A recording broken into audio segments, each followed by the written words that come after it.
Je suis entré au gala de l'hôtel de mon père seulement pour entendre ma belle-mère dire « Sécurité, faites-la sortir ». Je suis parti sans dire un mot. Puis, j'ai transféré l'hôtel, le terrain et 17 millions de dollars dans ma fiducie quelques minutes plus tard. 68 appels manqués. À minuit, ils étaient à ma porte. Je m'appelle Evelyn Ross et pendant la plus grande partie de ma vie, j'ai été traité comme une invitée dans ma propre famille. Pas le genre d'invité que les gens accueillent avec chaleur, mais le genre qu'ils tolèrent parce que son nom est encore imprimé quelque part sur l'invitation. J'avais 36 ans quand tout a finalement changé. Mais la vérité est que j'avais commencé à disparaître bien avant cette nuit à l'hôtel Arbor Crown. J'avais commencé à disparaître depuis l'âge de 15 ans. Depuis le matin où ma mère est morte, depuis le jour où mon père a arrêté de prononcer son nom à voix haute, et depuis que Celeste Ward est entrée dans notre maison avec un parfum doux. Une posture parfaite et un sourire assez tranchant pour couper à travers chaque souvenir que ma mère avait laissé derrière elle. Le nom de ma mère était Lillian Valros. Pour le monde, elle était à peine une note de bas de page dans l'histoire à succès de mon père. Pour moi, elle était tout. Elle était architecte, conservatrice, et la première personne qui m'a appris que les vieilles choses n'étaient pas inutiles simplement parce que des personnes négligentes avaient cessé de voir leur valeur. Quand j'étais une petite fille, elle m'emmenait avec elle dans des bâtiments abandonnés avant le lever du soleil. Je me souviens de marcher à ses côtés à travers des halls d'hôtels vides, de vieux théâtres et des bibliothèques oubliées, ma petite main enveloppée autour de deux de ses doigts pendant que la poussière flottait à travers les fenêtres brisées comme de l'or. Elle montrait du doigt des carreaux fissurés, des poutres pourries et des plafonds tachés d'eau. Et au lieu de voir la ruine, elle voyait la possibilité. Evelyn, me disait-elle souvent, ne fais jamais confiance à la peinture. La peinture ment. Regarde les fondations. Les fondations disent la vérité. À l'époque, je ne comprenais pas à quel point cette phrase prendrait tout son sens. Je pensais qu'elle m'enseignait des choses sur les bâtiments. Je ne savais pas qu'elle m'apprenait comment survivre aux gens. Mon père, Malcolm Ross, était connu dans tout Charleston comme l'homme des hôtels. Les gens l'admiraient. Ils lui serraient la main lors de dîners de charité, le citaient dans des magazines d'affaires et le louaient pour avoir sauvé des bâtiments historiques de la destruction. Il possédait Ross Heritage Hospitality, une entreprise construite autour d'hôtels de luxe restaurés avec des panneaux en laiton poli, des halls en marbre et des cordes en velours à l'extérieur des événements privés.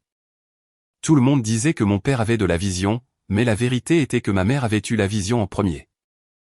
C'était elle qui voyait la beauté dans les endroits brisés. C'était elle qui avait trouvé l'hôtel Arbor Crown quand il était presque condamné. C'était elle qui avait passé des années à se battre pour le sauver. Mon père savait comment charmer les investisseurs. Ma mère savait comment construire quelque chose qui durerait. Puis un matin, elle n'était plus là. Un accident vasculaire cérébral. Soudain, brutal, définitif. Il n'y a pas eu de longs adieux. Pas de temps pour me préparer. Pas de dernière conversation où elle m'aurait dit comment vivre sans elle. Un jour, elle portait des bottes de travail et se disputait avec un entrepreneur au sujet des moulures d'origine. Et le lendemain, notre maison était pleine de plats préparés, d'adultes qui chuchotaient et de fleurs qui sentaient trop fort. Je me souviens de mon père debout près de son cercueil avec une main sur mon épaule. Je me souviens avoir pensé que nous étions les deux seules personnes au monde à vraiment comprendre ce qui avait été perdu. Pendant un court instant, j'ai cru que le deuil nous garderait ensemble. J'avais tort. 6 mois plus tard, mon père a épousé Celeste Ward. Céleste n'est pas arrivée comme une méchante. Cela aurait été plus facile. Elle est arrivée comme une solution.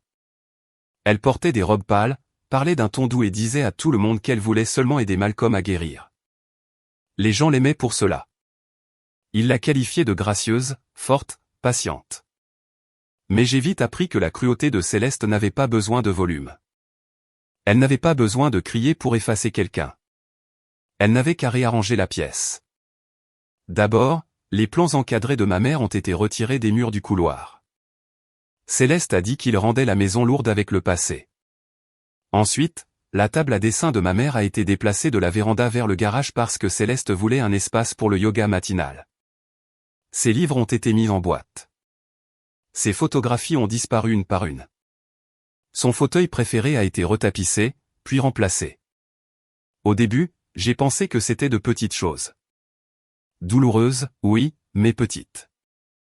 Puis j'ai réalisé que les petites choses deviennent un enterrement quand elles se produisent tous les jours. Céleste avait un fils de son premier mariage nommé Nolan. Il avait 17 ans, 2 ans de plus que moi, beau, confiant et totalement à l'aise pour occuper un espace qui ne lui avait jamais appartenu. En l'espace d'1 an, il appelait mon père papa. En l'espace de 2 ans, les gens l'appelaient le garçon de Malcolm. Lors des événements familiaux, Céleste le présentait avec fierté, une main posée sur son épaule comme si elle présentait l'avenir. Quand elle me présentait, son sourire changeait. « Voici Evelyne », disait-elle. La fille de Lilian, pas la fille de Malcolm. La fille de Lilian. Un rappel, un reste, un avant. Au fil des années, Nolan est devenu l'enfant en or de la famille Ross. Mon père l'a fait entrer dans l'entreprise après l'université, lui a donné un bureau avec vue sur l'eau et l'a laissé assister à des réunions d'investisseurs qu'il comprenait à peine. Nolan a appris le langage de l'hospitalité de la même manière que certains apprennent les étiquettes de vin cher, assez pour paraître impressionnant, jamais assez pour construire quelque chose de réel. Pourtant, il rendait bien sur les photographies. Il portait des costumes sur mesure, serrait des mains avec assurance et savait comment parler d'héritage sans jamais mentionner la femme qui avait conçu les fondations en dessous. J'ai choisi un chemin différent. J'ai étudié l'ingénierie structurelle, puis la préservation historique. J'ai travaillé sur des églises avec des clochers fissurés, des bibliothèques avec des toits qui fuient et de vieux théâtres communautaires qui sentaient la poussière et la pluie. J'aimais ce travail parce qu'il me rapprochait de ma mère. Chaque fois que je restaurais un bâtiment que quelqu'un d'autre avait abandonné, j'avais l'impression de répondre à quelque chose qu'elle avait laissé inachevé. Je payais mes propres factures. J'ai acheté ma propre voiture. Je n'ai jamais demandé d'argent à mon père après mes 22 ans. Mais dans ma famille, l'indépendance n'était pas respectée à moins qu'elle n'ait l'air coûteuse. Céleste appelait mon travail jouer avec des briques. Nolan a ri une fois à la fête de l'action de GRCE et a dit « Evelyne restaure des bâtiments physiquement, genre avec ses mains ». Tout le monde à la table a gloussé comme si le travail honnête était un défaut charmant. Mon père a souri faiblement et a regardé son assiette. C'était ce qu'il faisait toujours quand j'avais le plus besoin de lui. Il baissait les yeux. L'hôtel Arbor Crown était la pire blessure de toutes. C'était le projet de rêve de ma mère. Le bâtiment qu'elle s'était le plus battue pour sauver. Pourtant, chaque brochure l'appelait le chef-d'œuvre de Malcolm Ross. Chaque discours de gala faisait l'éloge de la vision de mon père. Chaque article de journal décrivait comment Ross Heritage Hospitality avait sauvé de la ruine un monument historique de Charleston. Le nom de ma mère n'était jamais prononcé, ni en public, ni lors des dîners de famille, ni même par mon père. Et j'ai laissé faire cela pendant trop longtemps. Je me disais que le silence était la dignité. Je me disais que la patience était la force. Je me disais qu'un jour mon père s'en souviendrait. Qu'un jour il se tournerait vers une pièce pleine de gens et dirait, en fait, cela a commencé avec Lilian. Mais les années ont passé et il ne l'a jamais fait. Au lieu de cela, Céleste est devenue plus audacieuse, Nolan est devenu plus riche et je suis devenu plus facile à ignorer pour eux. Au moment où le gala du 70e anniversaire de mon père a été annoncé, je savais déjà quel rôle je devais jouer. J'étais censé y assister discrètement, sourire poliment et me tenir en retrait de la célébration pendant qu'il faisait l'éloge d'un héritage construit sur le nom effacé de ma mère. J'étais censé applaudir Nolan comme l'avenir de tout ce que ma mère avait commencé. J'étais censé accepter d'être traité comme un rappel inconfortable. Ce qu'il ne savait pas, c'est que les fondations attendaient depuis le début. Et les fondations, une fois révélées, ont une façon de dire la vérité. 2 mois avant le gala du 70e anniversaire de mon père, j'ai reçu une lettre d'un cabinet d'avocats dont je n'avais jamais entendu parler. Elle est arrivée un mardi après-midi, glissée entre une facture d'électricité et une invitation sur papier glacé à un autre événement de charité où des gens riches boiraient du champagne sous des plafonds restaurés et se féliciteraient mutuellement d'aimer l'histoire. L'enveloppe était épaisse, de couleur crème et beaucoup trop formelle pour être du courrier indésirable. Mon nom était tapé en entier sur le devant. Evelyne Lilian Ross. Je l'ai regardé pendant un long moment. Personne n'utilisait plus mon deuxième prénom. Ni mon père, ni les amis de la famille, et certainement pas Céleste. Le nom de ma mère avait été caché à l'intérieur du mien comme un secret que personne ne voulait dire à voix haute. Le voir imprimé là, propre et indéniable, c'était comme entendre sa voix venant d'une autre pièce. J'ai ouvert l'enveloppe avec mon pouce. À l'intérieur se trouvait une page sur le lourd papier à en-tête de Bell & Whittaker, avocat à la cour. Le message était court, mais chaque mot semblait peser plus qu'il ne le devrait. Mademoiselle Ross, votre mère, Lillian Val Ross, a laissé des instructions pour que vous contactiez ce bureau lors de votre 36e anniversaire concernant la structure de propriété de l'hôtel Arbor Crown. Je l'ai lu une fois, puis une deuxième, puis une troisième fois plus lentement. Ma mère, mon anniversaire, la structure de propriété de l'hôtel Arbor Crown. Ces mots n'allaient pas ensemble. Et pourtant, ils étaient là, posés sur le comptoir de ma cuisine comme s'ils avaient attendu 18 ans pour me trouver. Mon 36e anniversaire était passé 3 semaines plus tôt. Il n'y avait pas eu de dîner de famille, pas de fleurs, pas d'appel surprise de mon père. Il avait envoyé un seul message texte à 8h14 du matin. Joyeux anniversaire, Evie. J'espère que tu vas bien. Evie. Il ne m'avait pas appelé comme ça depuis que ma mère était en vie. J'avais regardé le message pendant presque 5 minutes avant de taper « Merci, papa ». 2 mots. C'était tout ce que je m'autorisais parce que tout ce qui serait de plus aurait ressemblé à une demande et j'étais fatigué de demander. J'ai appelé le numéro au bas de la lettre avec des mains qui étaient plus stables que ma respiration. Une réceptionniste a répondu, m'a mise en attente pendant moins de 10 secondes, puis la voix d'une femme a résonné sur la ligne. « Evelyne » a-t-elle dit doucement. « C'est Myriam Bell. J'attendais votre appel. » Il y avait quelque chose dans la façon dont elle l'a dit qui m'a fait picoter la nuque. Pas surprise, pas curieuse, en attente. De quoi s'agit-il, ai-je demandé. Il y a eu une pause, prudente et délibérée. Il s'agit de votre mère, a-t-elle dit. Et de ce qu'elle a protégé pour vous. Le lendemain matin, je suis entré dans le bureau de Myriam Bell sur Queen Street, au-dessus d'une ancienne librairie d'antiquités aux volets verts et aux lampes en laiton brillant dans les fenêtres. Son bureau sentait le vieux papier, le bois poli et l'huile de citron. C'était le genre de pièce qui vous faisait instinctivement baisser la voix comme si chaque étagère avait entendu des secrets que des personnes puissantes auraient souhaité voir rester enterrés. Myriam Bell avait au début des années 70, les cheveux argentés coupés net au menton et des yeux qui ne manquaient rien. Elle portait un tailleur bleu marine, aucun bijou à l'exception d'une fine montre en or, et elle m'a regardé avec la concentration calme de quelqu'un qui avait passé sa vie à lire des documents avant que quiconque d'autre ne comprenne leurs conséquences. Elle n'a pas perdu de temps. Votre mère était l'une des clientes les plus précises que j'ai jamais eues, a-t-elle dit en plaçant un dossier bleu sur le bureau entre nous. Elle croyait que la beauté importait, mais elle croyait aussi que la paperasse importait davantage. Malgré moi, j'ai presque souri. Cela ressemble à ma mère. Myriam a ouvert le dossier et a tourné le premier document vers moi. En haut, il y avait un nom que je n'avais jamais vu auparavant. Val Préservation Holdings. J'ai froncé les sourcils. Qu'est-ce que c'est?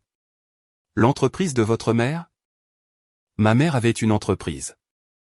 Elle avait plus qu'une entreprise, Evelyne, a dit Myriam. Elle avait un plan. Puis elle a commencé à expliquer. Pendant près de 18 ans, l'hôtel Arbor Crown avait été présenté comme faisant partie de Ross Heritage Hospitality. C'était ce que les journaux écrivaient. C'était ce que les brochures disaient. C'était ce que mon père répétait dans les interviews quand les gens le qualifiaient de visionnaire. Ross Heritage Hospitality gérait l'hôtel, les chambres, le restaurant, le personnel, les événements, l'image de marque, l'image de luxe, mais elle ne possédait pas tout. Le terrain sous le Arbor Crown, le bâtiment historique lui-même, les droits de restauration architecturale, la convention de préservation et les documents de conception originaux de ma mère avaient été placés dans Val Préservation Holdings avant sa mort. Ma mère avait créé une structure juridique distincte autour du bâtiment, un mur, une fondation, quelque chose que Céleste ne pouvait pas redécorer, réécrire ou retirer d'un couloir. Je suis resté complètement immobile pendant que Myriam faisait glisser un autre document sur le bureau. À votre 36e anniversaire, a-t-elle dit, la propriété de Val Préservation Holdings vous a été entièrement transférée. L'air a quitté mes poumons. À moi. À vous, a-t-elle répété. Le bail d'exploitation de Ross Heritage Hospitality ne peut se poursuivre que selon les termes approuvés par le propriétaire majoritaire de Val Préservation Holdings. Depuis 3 semaines, ce propriétaire, c'est vous. Pendant quelques secondes, je ne pouvais rien entendre à part les battements dans mes oreilles. J'ai pensé à chaque gala organisé sous ces lustres, à chaque article qualifiant le Arbor Crown de chef-d'œuvre de mon père. À chaque fois que Nolan s'était tenu dans ce hall, souriant pour les caméras comme un prince debout devant son héritage. À chaque fois que Céleste m'avait dit de ne pas vivre dans le passé pendant qu'elle construisait son statue à l'intérieur d'un bâtiment que ma mère avait sauvé. Ils avaient effacé son nom tout en se tenant sur sa propriété. Est-ce que mon père le savait, ai-je demandé. L'expression de Myriam s'est adoucie, mais seulement légèrement. Oui, a-t-elle dit. Il a signé la reconnaissance il y a 18 ans. Elle a tourné une autre page. Elle était là. Malcolm James Ross, la signature de mon père. Forte, familière, indéniable. Je l'ai fixée jusqu'à ce que l'encre devienne floue. Il savait. Il savait quand Céleste a retiré les plans de ma mère des murs. Il savait quand Nolan a donné des interviews sur l'héritage. Il savait quand je suis restée assise pendant des dîners à les écouter faire l'éloge de tout ce que Malcolm avait construit. Il savait quand je le regardais en le suppliant silencieusement de prononcer le nom de ma mère. Il n'avait pas oublié. Il avait choisi le silence. Myriam m'a laissé m'imprégner de cela avant de continuer. Il y a une autre raison pour laquelle je vous ai contacté maintenant, a-t-elle dit. Céleste Ward-Ross a fait des demandes de renseignements. Mon estomac s'est noué. Quel genre de demande? Elle a parlé avec des avocats du transfert de certains actifs contrôlés par la famille à Nolan avant le gala de votre père. Un avocat a contacté ce bureau en croyant à tort que Ross Heritage Hospitality contrôlait la propriété du Harbor Crown dans son intégralité. J'ai presque ri, mais rien de tout cela n'était drôle. Elle pense que mon père peut donner l'hôtel à Nolan? Elle semble croire cela, oui. Le peut-il? Non, a dit Myriam. Il ne peut pas transférer ce qu'il ne possède pas. Cette phrase s'est installée en moi comme une poutre se verrouillant en place. Pendant des années, Céleste avait évolué dans notre famille comme si vouloir quelque chose le rendait sien. Elle avait déplacé les photographies de ma mère, ma place à table, l'attention de mon père, mon histoire familiale. Elle avait tout réarrangé et avait appelé cela la guérison. Mais voici enfin quelque chose qu'elle ne pouvait pas déplacer. Le papier, l'encre, la loi. Ma mère avait laissé derrière elle une structure plus forte que la mémoire. J'ai quitté le bureau de Myriam avec des copies des documents dans un dossier en cuir pressé contre ma poitrine. Dehors, Charleston semblait inchangé. Les touristes passaient avec des sacs de course. Les calèches roulaient sur les rues pavées. Les cloches de l'église sonnaient quelque part au loin. La ville continuait de respirer comme si ma vie entière ne venait pas de basculer sous mes pieds. Pendant plusieurs jours, je n'ai rien dit à personne. Je suis allé travailler. J'ai répondu au courriel. J'ai examiné des rapports sur un projet de restauration de théâtre. J'ai bu du café. J'ai payé des factures. J'ai fait semblant que mes mains ne tremblaient pas chaque fois que j'ouvrais ce dossier le soir et que je relisais les mots. Acte de propriété, convention de préservation, bail d'exploitation, transfert de propriété. Ma mère ne m'avait pas laissé un collier, un journal intime ou une boîte de photographie. Elle m'avait laissé le sol. Et pourtant, même à ce moment-là, je ne voulais pas me venger. Ce que je voulais était beaucoup plus dangereux. Je voulais que mon père me choisisse sans y être forcé. 3 semaines avant le gala, j'ai conduit jusqu'à sa maison avec une petite boîte en bois sur le siège passager. À l'intérieur se trouvait la clé en laiton d'origine de la réception du Harbor Crown, celle que ma mère avait gardée de la restauration. Je l'avais polie moi-même jusqu'à ce que ses initiales apparaissent clairement à l'arrière. LVR Lilian Walross. Sur le couvercle de la boîte, j'avais gravé 5 mots. Lilian l'a vu en premier. Quand mon père l'a ouverte dans son bureau, son visage a changé.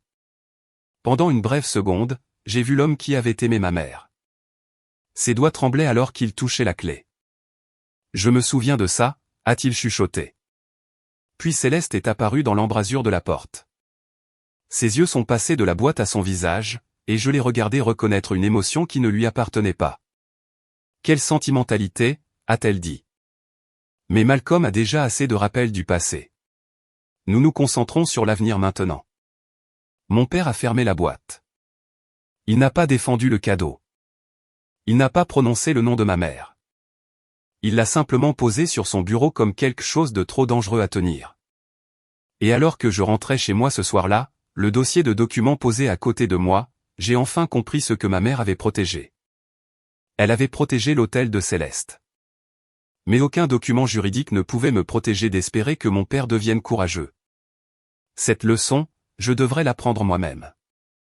La nuit du gala du 70e anniversaire de mon père, je me suis tenu devant le miroir de ma chambre pendant presque 10 minutes, regardant une version de moi-même que je reconnaissais à peine. Je portais une robe noire simple, ajustée mais pas voyante, le genre de robe qui ne m'en dit pas l'attention mais refuse de disparaître. Mes cheveux étaient tirés en arrière, mon maquillage était doux, et à mes oreilles se trouvaient les boucles d'oreilles en perles de ma mère. Les seuls de ces bijoux que Céleste n'avait jamais réussi à s'approprier. Sur ma commode se trouvait la petite boîte en bois contenant la vieille clé en laiton de l'hôtel Arbor Crown. La clé gravée aux initiales de ma mère. Je l'ai ramassée et l'ai tenue un moment. Sentant son poids à travers la doublure en velours. Je me suis dit que je n'y allais pas pour me battre. Je n'y allais pas pour exposer qui que ce soit. J'allais donner à mon père une dernière chance de faire la chose la plus simple qu'un père puisse faire. Dire mon nom. Dire le nom de ma mère. Et laisser la vérité respirer en public pour une fois. L'hôtel Arbor Crown brillait comme un bijou contre le front de mer de Charleston ce soir-là. Une lumière dorée se déversait des hautes fenêtres cintrées sur le trottoir, et les voituriers se déplaçaient rapidement entre des voitures noires, des voitures argentées et des véhicules utilitaires sport coûteux. Un quatuor à cordes jouait quelque part à l'intérieur.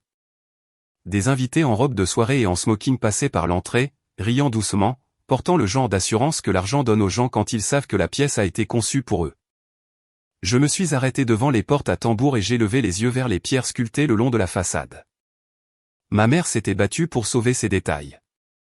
Je me souvenais d'elle debout sur des échafaudages dans des bottes de travail, les cheveux attachés, soutenant que la pierre d'origine devait être restaurée, et non remplacée. Maintenant, sous cette même pierre, des gens arrivaient pour célébrer un héritage qui lui avait été volé, un discours poli à la fois. À la table d'enregistrement, la jeune femme a cherché mon nom et a froncé les sourcils. J'ai regardé son doigt descendre la liste des invités une fois, puis une deuxième.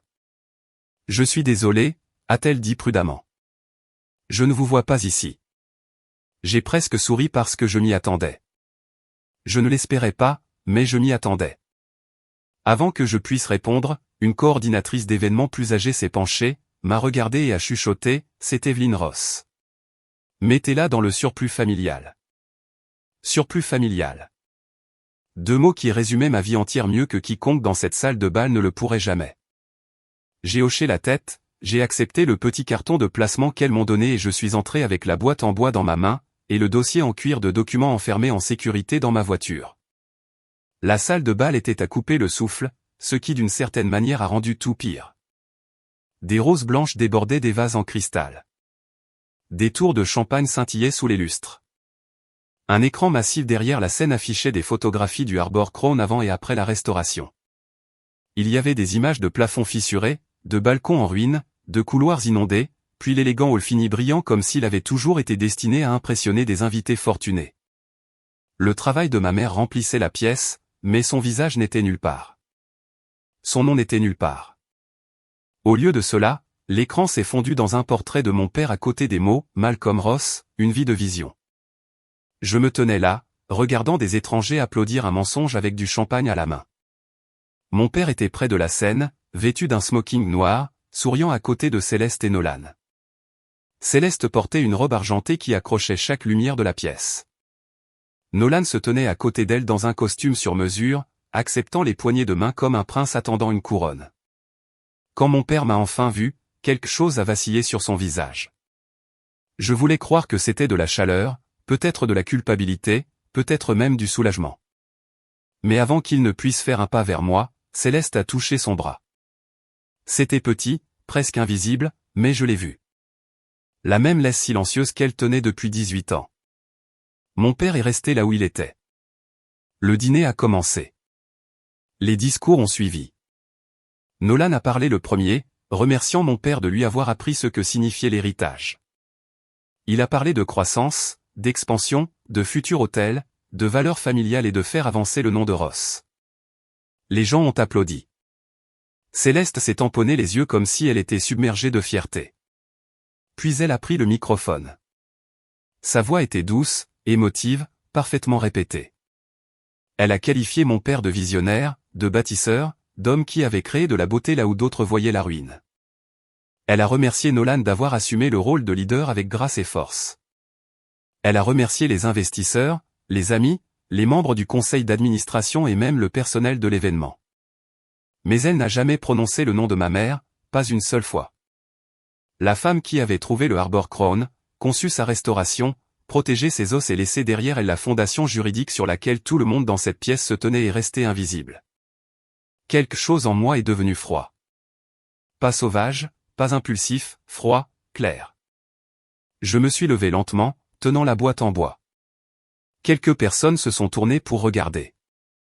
J'ai marché vers la scène. Pas rapidement, pas de manière dramatique, juste avec assurance. Je pouvais voir mon père me regarder maintenant.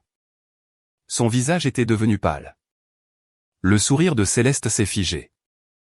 Nolan s'est penché vers elle et a chuchoté quelque chose, mais elle ne m'a pas quitté des yeux. Je n'étais qu'à 10 pas de la scène quand Céleste s'est retournée vers le microphone. « Sécurité », a-t-elle dit. La salle est devenue silencieuse. Pendant une étrange seconde, j'ai cru avoir mal entendu. Puis elle a souri dans le microphone et a dit, « S'il vous plaît, escortez-la dehors avant qu'elle n'embarrasse cette famille davantage. » Le silence qui a suivi était énorme. 250 personnes se sont retournées sur leurs chaises. J'ai senti chaque regard atterrir sur ma peau. 2 gardes de sécurité se sont avancés vers moi depuis le côté de la salle de bal.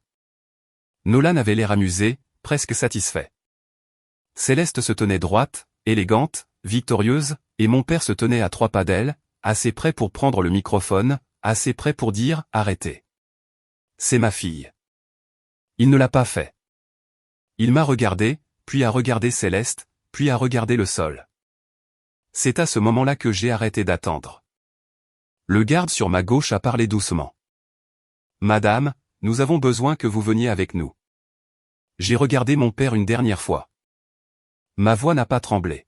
« Je suis venu ce soir pour vous donner une dernière chance de vous rappeler qui a construit cette famille, » ai-je dit. Maintenant je sais que vous n'avez jamais oublié. Vous avez juste choisi le silence. J'ai posé la boîte en bois sur la table la plus proche. Je ne l'ai pas claquée. Je ne l'ai pas jetée. Je l'ai posée doucement parce que la clé à l'intérieur avait appartenu à ma mère et méritait mieux que leur laideur. Puis je me suis retourné et je suis sorti. Derrière moi, j'ai entendu Céleste rire nerveusement dans le microphone et dire « Je suis tellement désolé, tout le monde. » Certaines personnes ne savent tout simplement pas quand ne pas faire de scène. La salle a poussé quelques gloussements inconfortables. Puis la musique a recommencé. Dehors, l'air de la nuit a frappé mon visage comme de l'eau. J'ai dépassé le stand des voituriers, dépassé les fenêtres lumineuses, dépassé les invités qui étaient sortis fumer et qui faisaient semblant de ne pas me reconnaître. J'ai atteint ma voiture dans le coin le plus éloigné du parking, je suis monté à l'intérieur et je me suis assise là dans le noir. Pendant 60 secondes, je me suis laissé le ressentir. L'humiliation, la colère, les années passées à être coupées au montage, moquées, corrigées, renommées, réduites. Puis j'ai ouvert mon ordinateur portable. Myriam Bell a répondu à la première sonnerie. « Êtes-vous prête ?» a-t-elle demandé. J'ai regardé à travers le pare-brise l'hôtel Harbor Crown, le bâtiment de ma mère, resplendissant d'une gloire volée. « Oui », ai-je dit. « Je suis prête. » En quelques minutes, Myriam a envoyé les confirmations de transfert. J'ai signé chaque document avec mon nom légal complet, Evelyne Lillian Ross. Val Préservation Holdings a formellement notifié à Ross Heritage Hospitality que le bail d'exploitation du Harbor Crown ne serait pas renouvelé selon ses termes actuels. La banque finançant le projet d'expansion de Nolan a reçu un avis l'informant que la garantie qu'il avait listée n'était pas sous son contrôle. Le conseil de préservation de la ville a reçu la convention originale de ma mère. Enfin, une lettre de mise en demeure a été envoyée exigeant que Ross Heritage cesse d'utiliser le travail architectural, les dessins et l'histoire de la restauration de Lillian Val Ross sans lui accorder le crédit approprié. Quand j'ai eu fini, mes mains étaient stables. Au moment où le dessert était servi à l'intérieur, les fondations sous leur célébration avaient bougé. J'ai conduit jusqu'à chez moi sans allumer mon téléphone. Je voulais le silence, le vrai silence, pas celui que mon père utilisait comme elcheté. Quand je suis enfin entré dans ma cuisine, j'ai retiré les boucles d'oreilles en perles de ma mère, je les ai posées soigneusement sur le comptoir et j'ai rallumé mon téléphone. 68 appels manqués. Céleste, Nolan, mon père, Céleste à nouveau.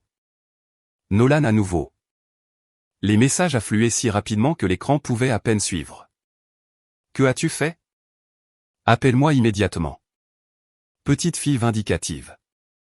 Mon agent de crédit vient d'appeler. Evelyne, s'il te plaît. Nous devons parler.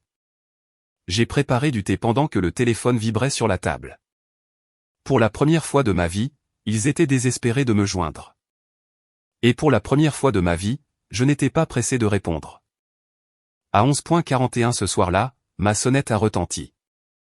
Je savais déjà qui c'était avant même de vérifier la caméra. Pendant 18 ans, j'avais été celle qui conduisait jusqu'à leur maison, qui entrait dans leur pièce, qui s'asseyait à leur table et qui acceptait la place qu'ils me donnaient.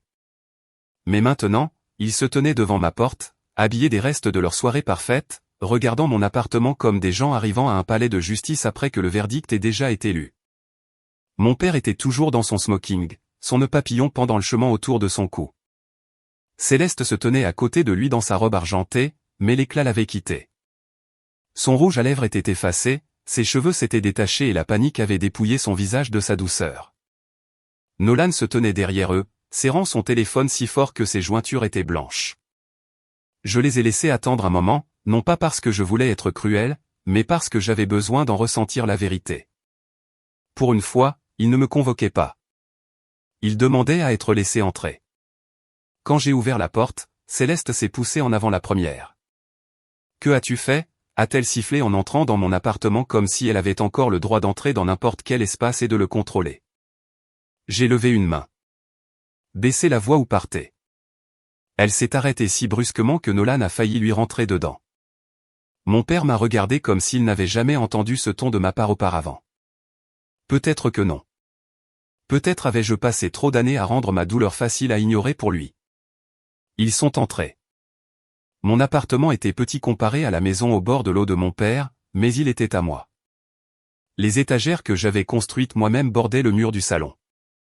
De vieux livres de restauration étaient empilés à côté de croquis encadrés de bâtiments que j'avais aidé à sauver. Sur la table basse se trouvait le dossier en cuir que Myriam m'avait donné, déjà ouvert. Céleste l'a pointé du doigt comme si c'était quelque chose de sale. « Tu as volé cette famille. »« Non, ai-je dit. J'ai hérité de ma mère. » J'ai posé le premier document sur la table. Voici la structure de l'acte de propriété pour la propriété du Harbor Crown. Le terrain, le bâtiment historique, la convention de préservation et les droits architecturaux appartiennent à Val Preservation Holdings. Nolan a arraché la page avant que Céleste ne puisse l'en empêcher. Ses yeux ont bougé rapidement, puis ont ralenti. Cela n'a pas de sens. Cela prend tout son sens, ai-je dit. Ross Heritage Hospitality gère l'hôtel. Elle ne possède pas le bâtiment qui se trouve en dessous. Céleste s'est tournée vers mon père. Malcolm, dis-lui que ce sont des absurdités. Mais mon père n'a pas bougé. Il fixait la page de signature que j'avais placée devant lui, celle portant son propre nom d'il y a 18 ans. Je l'ai regardé. Tu savais. Son visage a semblé s'effondrer vers l'intérieur. Oui, a-t-il chuchoté. Céleste a pivoté vers lui. Tu savais? Il a dégluti difficilement mais n'a rien dit d'autre. Et ce silence, pour une fois, ne l'a pas protégé. Il l'a exposé. J'ai placé le deuxième document sur la table. À compter de mon 36e anniversaire, la propriété de Val Preservation Holdings m'a été transférée. Cela signifie que le bail du Harbor Crown, les approbations de rénovation, l'utilisation promotionnelle du travail de ma mère et toute réclamation de garantie liée à la propriété nécessite mon approbation. Nolan a laissé tomber la page comme si elle le brûlait. Mon prêt d'expansion était basé sur une garantie que tu ne contrôlais pas, ai-je terminé. La banque le sait maintenant. Son visage est devenu pâle. Le masque de Céleste s'est fissuré. Tu n'avais pas le droit d'interférer avec l'avenir de Nolan. J'ai presque ri. L'avenir de Nolan, construit sur l'autel de ma mère, en utilisant ses dessins, son travail de préservation, son nom effacé de chaque mur. Céleste s'est approchée, la voix basse et venimeuse. Ta mère est morte, Evelyne. La pièce est devenue silencieuse. Pendant des années, cette phrase aurait brisé quelque chose en moi. Ce soir-là, ce n'a pas été le cas. Je l'ai regardée calmement et j'ai dit, oui, et d'une certaine manière, elle m'a quand même mieux protégé que mon père vivant ne l'a jamais fait. Mon père a tressailli comme si je l'avais frappé. Je ne me suis pas excusé. La vérité n'était pas une attaque simplement parce qu'elle atterrissait enfin. Céleste a regardé de lui à moi et puis les mots sont sortis avant qu'elle ne puisse les habiller. Tu n'étais jamais censé compter autant. Elle était là, la fondation sous toutes ces années. Pas un malentendu, pas une tension familiale, pas le chagrin. Elle avait construit sa vie sur l'hypothèse que je pouvais être effacé sans conséquence. J'ai hoché la tête lentement. Je sais. Cela a semblé l'effrayer plus que la colère ne l'aurait fait. Au cours des jours suivants, tout ce que Céleste avait poli a commencé à s'effondrer. Les photos du gala ont disparu du site web de l'entreprise. La vidéo promotionnelle honorant la vision de mon père a été retirée après que Myriam a envoyé une mise en demeure formelle exigeant que le crédit approprié soit accordé à Lilian Valros. Le conseil de préservation de la ville a ouvert une enquête sur des années de documents publics qui avaient utilisé les conceptions de ma mère sans la nommer. Le projet d'expansion hôtelière de Nolan s'est effondré quand son prêteur a découvert que la propriété du Harbor Crown n'était pas disponible comme garantie. Les investisseurs ont commencé à poser des questions, le genre de questions que les gens ne posent que lorsqu'ils réalisent que l'histoire qu'ils ont achetée a peut-être été construite sur les fondations de quelqu'un d'autre. Mon père a démissionné du conseil d'administration de Ross Heritage Hospitality dans les 10 jours. Le communiqué de presse a parlé de départ à la retraite. Ce n'en était pas un. C'était un repli. Céleste a déménagé de la maison au bord de l'eau 2 semaines plus tard. J'ai entendu dire qu'elle était allée vivre chez une amie à Savannah, bien que je n'ai jamais posé la question. Nolan m'a envoyé un dernier message. Tu as tout détruit. J'ai répondu, non, j'ai retiré le mensonge qui le soutenait. Puis j'ai bloqué son numéro. 3 mois plus tard, je me tenais dans le hall de l'hôtel Harbor Crown au lever du soleil. Pas de champagne, pas de lustre flamboyant pour des invités riches. Pas de Céleste en soie argentée contrôlant la scène, juste la lumière du matin se déversant à travers les fenêtres cintrées que ma mère avait sauvées, tombant sur les carreaux qu'elle s'était battue pour restaurer. Un petit groupe s'est rassemblé près de la réception. Myriam, 2 architectes de la préservation, quelques fonctionnaires de la ville et mon père. Il se tenait à l'arrière, seul, vêtu d'un costume bleu marine et paraissant plus vieux qu'il ne l'avait jamais été. Devant nous se trouvait une plaque de bronze recouverte d'un tissu blanc. Quand le tissu a été retiré, j'ai lu les mots à travers des larmes que j'ai refusé d'essuyer.